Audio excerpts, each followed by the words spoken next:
So, hello guys. Good morning. At nagbabalik po tayo. So, ngayon nag-request yung kapatid ko, i-show ko daw kung anong Alvin. Yung Alvin. So, dito kami ngayon sa far away from the center of Tirana. 2 hours. So, kita nyo, nasa farm field kami. Pero doon banda sa kabila, beach na yon. So, dati, nasa around lagoon lang kami, tubig. So ngayon, nasa around farm kami. Pero ito lang yung accommodation namin. So restaurant ito. Yan. So si Mahal, tinawag ako, ewan ko. Hindi ng tulong. Kalibang mo na kay ko. Ano? Tulungan kita? Alangan. Dami pa ba nga, ano, halay?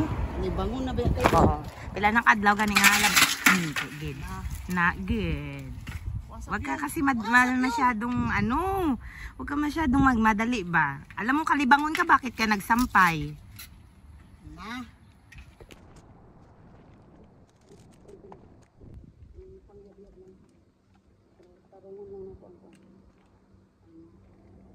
Okay na to siya? Ito na lang, Wag mong i-anuhin kasi, wag kang mag-panic ba? Huwag ka mag-panic, damo matagalan tayo.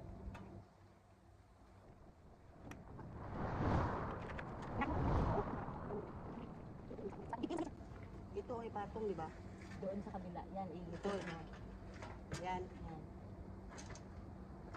O, yan na lang muna. Yan na lang. Yung delikado na.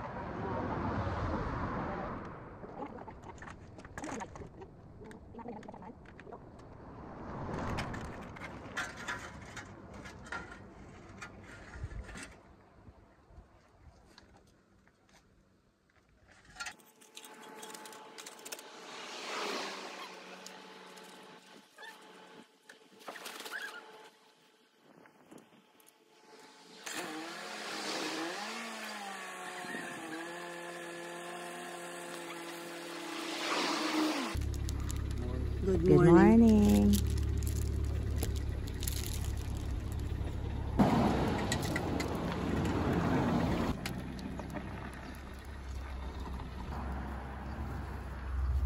Hanggang kaya. Oh, pawis na ba?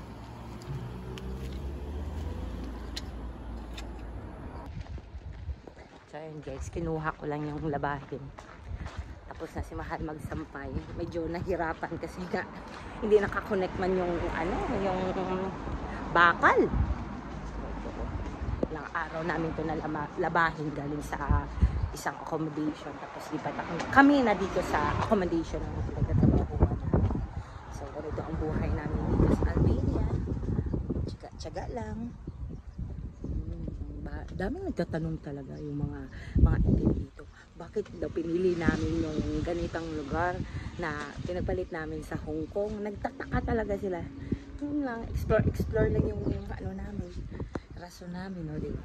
So, kung wala kami dito, hindi sila makilala, di ba? Kaya international man kami dito.